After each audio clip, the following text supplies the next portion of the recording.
পরে কাট করে নি।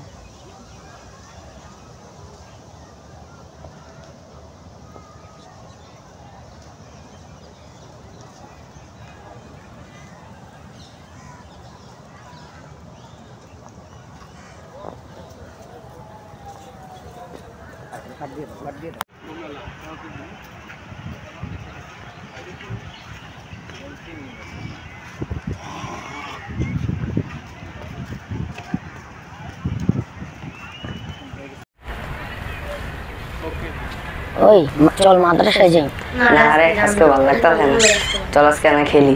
না রে ভাই, আমার আম্মুরে বলেছি আমি মাদ্রাসা যাব, আমি ফাঁকি দিতে পারবো একদিন না গেলে কিছু না। রে তোরা থাক, আমি যাই। তাহলে আস, চল চল। আরে না, আমার আম্মু বলছে মাদ্রাসা ফাঁকি দাও নিষেধ। আচ্ছা ঠিক আছে চল, আজকে তুমি যেতে বললাম না, চল।